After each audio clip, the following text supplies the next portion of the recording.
Hi, good morning. I am Sue with Creations by Sue, and this morning we're going to be working on the Redline, creating a snowman towel, and this is going to be a gift for my sister.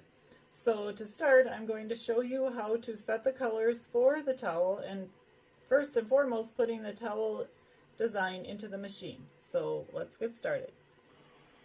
Alright, so now you're looking at the screen of the Redline, and I have the Redline 1501. And we are going to get the design from a USB stick, which I already have on the USB stick. So we're going to push the USB stick icon and no design.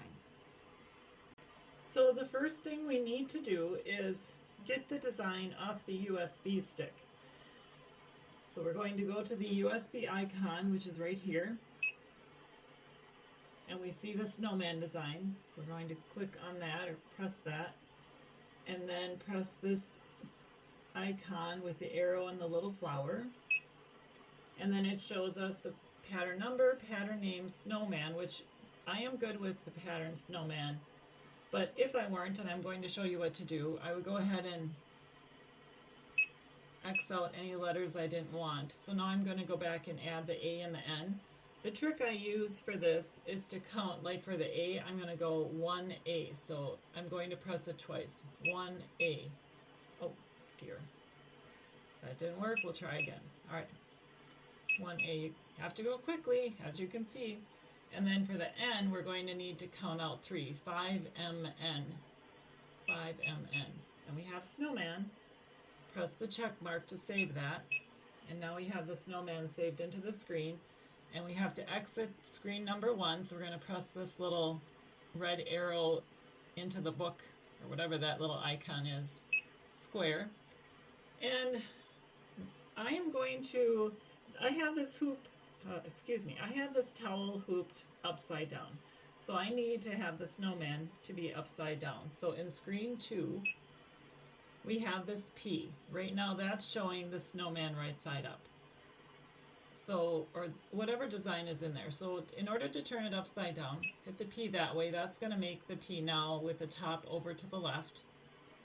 Click it again, and now the snowman will be upside down because we have an upside down P. Then we go into screen number 3, and this is where we're going to set our colors. So for color number 1, I have this all written down, which is what you might want to do to make things easier if you have a design with several colors. We're going to need spool number 6.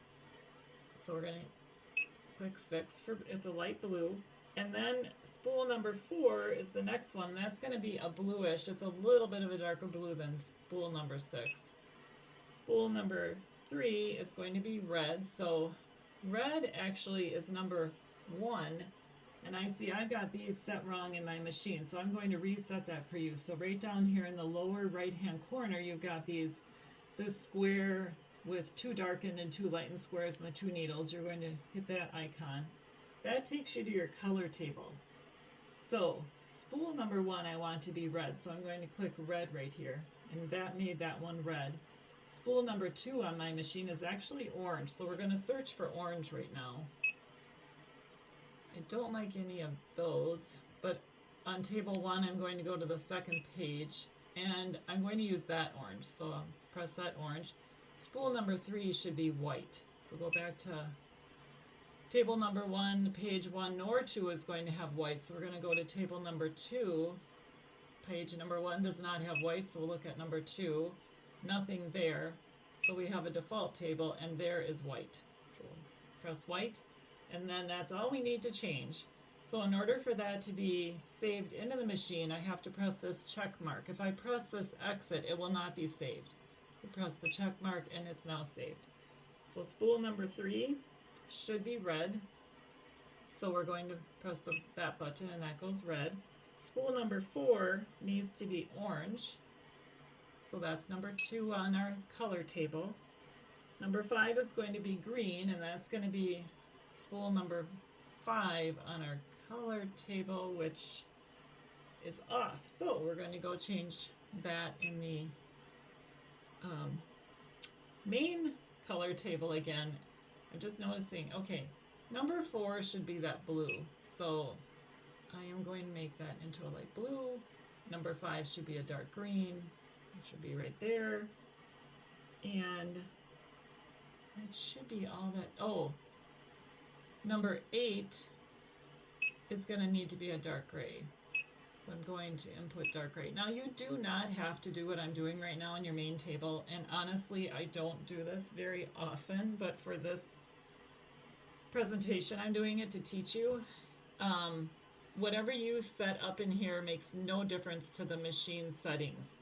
It's just for to help you, and it is really nice because then when you look at the design on your screen, it does show the colors that you know the colors come out the way that you want to see them for your design. But if you know what you're doing with your design and you don't really need to see the exact colors on your screen, you don't have to set them up in the table. So I'm gonna press the check mark, and now let's go back. We're on number, I want to go back here because number 1, we put in number 6, which is showing up as gray.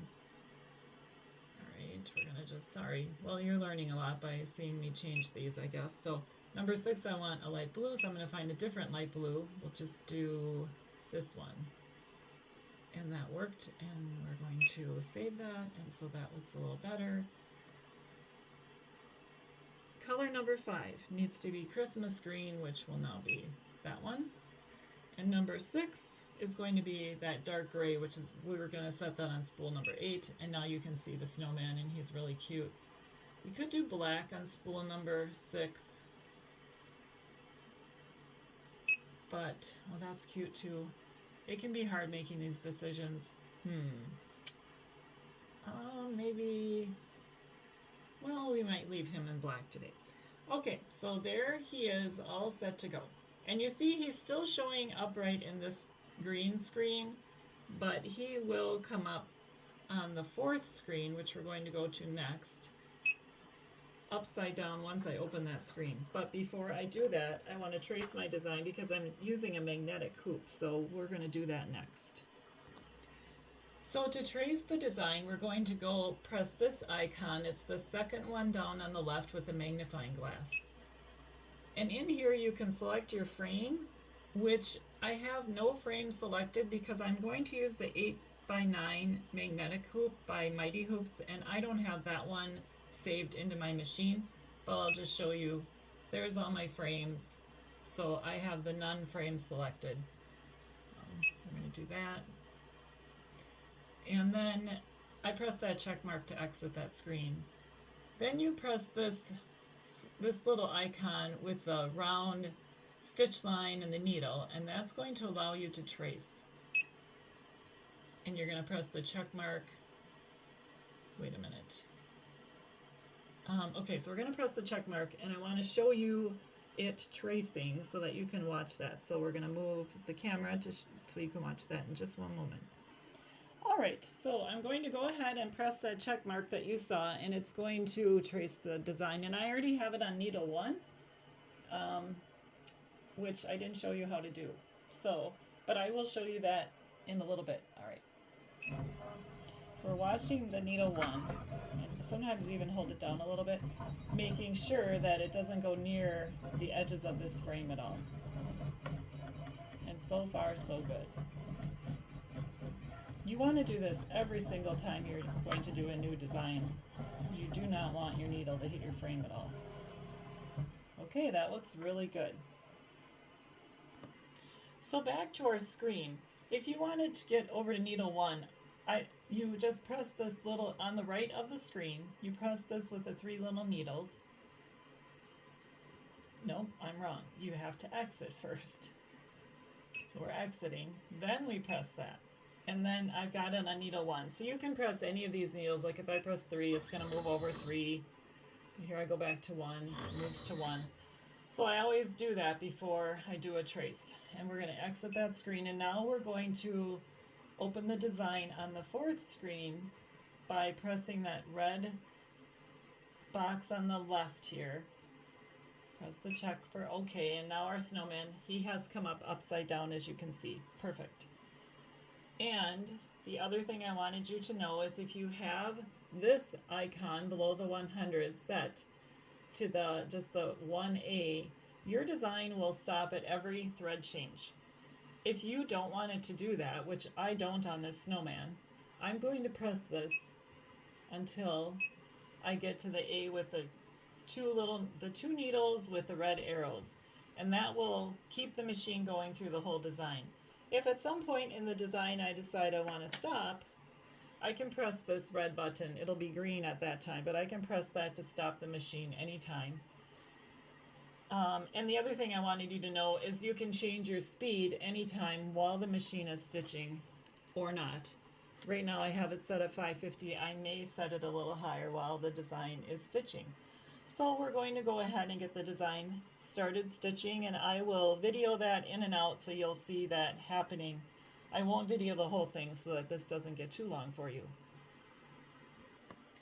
Alright, so we're going to get started on the stitching right now. I'm going to press that red button, and there it goes. I got it at the 550.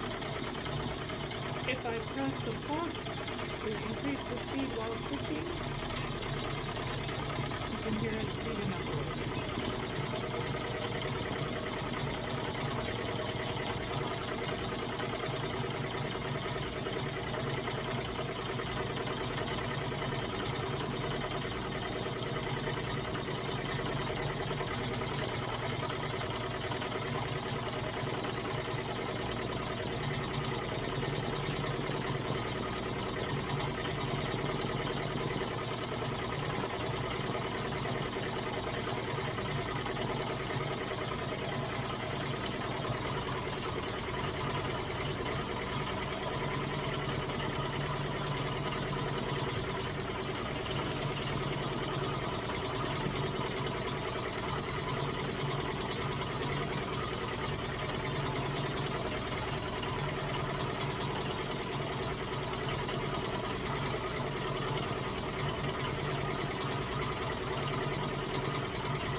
Okay, so we just had the thread break. You can see that here, so we're going to need to rethread. So just pull that down, and I need a scissor, which should be one right here. Cut that. And you want to make sure to get it threaded back through this little hole here.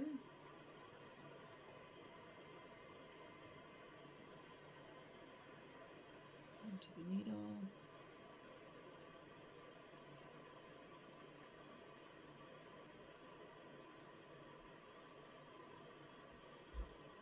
And start it back up. Now I turn the speed up a bit to 650. Sometimes I find my threads do break more when I'm at a higher speed, so I'm going to turn it back down a little bit here to 600, and we'll get it started up again.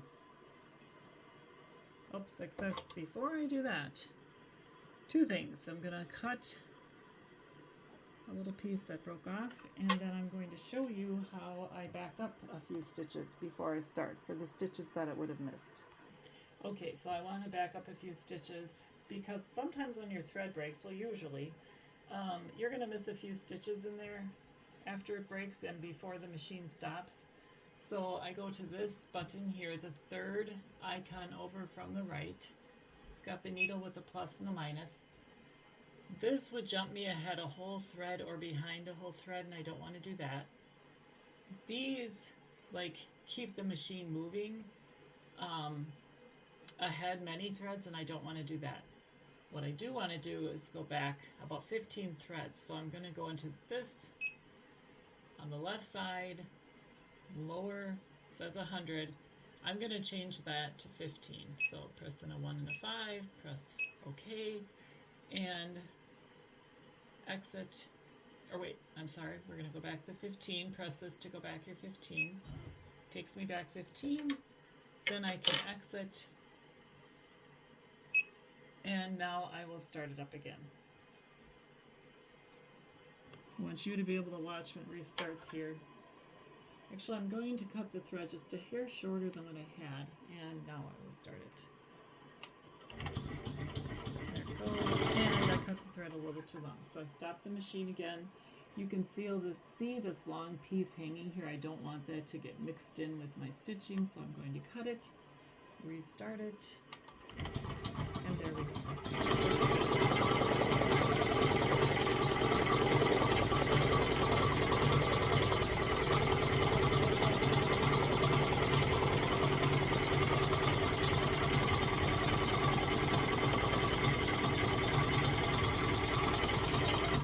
I'm stopping the machine again because I just noticed there's another little piece of fuzzy thread that must have, when it broke, it got stuck here. I just want to cut that. So kind of get that out of there. It's right there. Hopefully you can see that it's just a little, almost like fuzz. Cut that. And take it out. There we go. All right. Start it again.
to show you, up on the screen, you can see how many stitches you have left right there.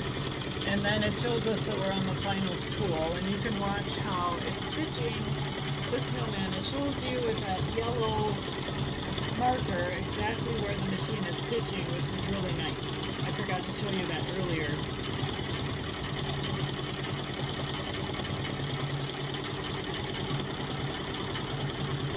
I turned the camera sideways so you can see both the stitching and the screen at the same time. I know it's not the best view, but it gives you an idea, a little better idea maybe, of what's happening. We're almost done here. I think, yep, it's going to do the eyes.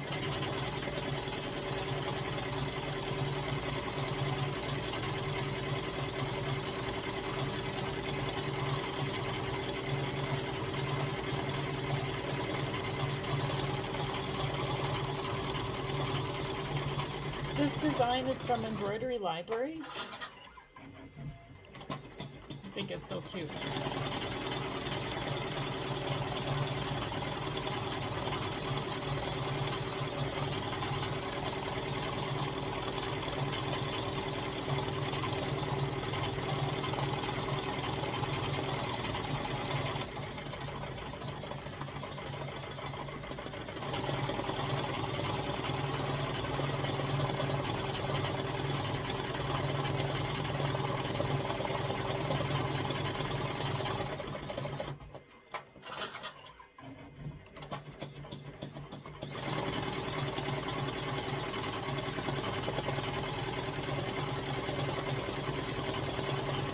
I used the tearaway on the back, and on the front I put a water-soluble stabilizer to keep the stitches above the pile in the towel.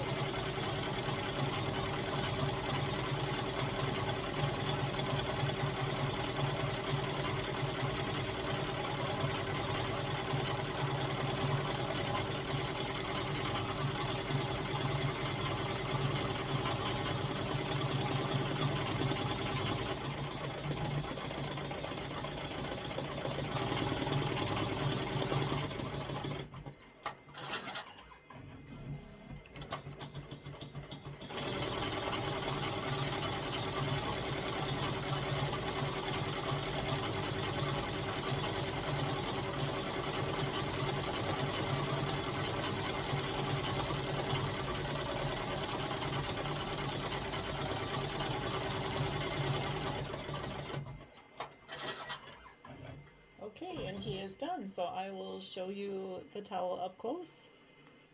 And there is our finished snowman. So all I have to do now is unhoop, which I will do right here.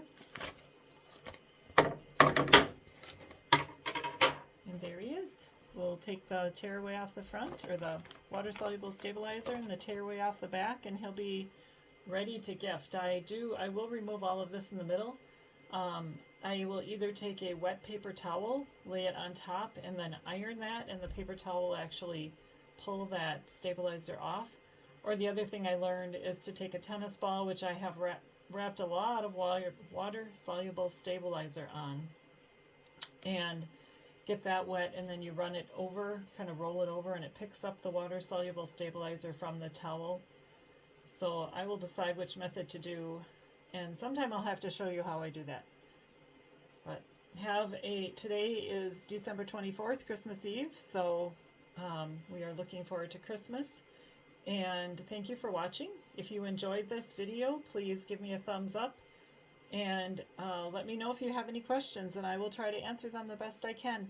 Happy stitching! Bye!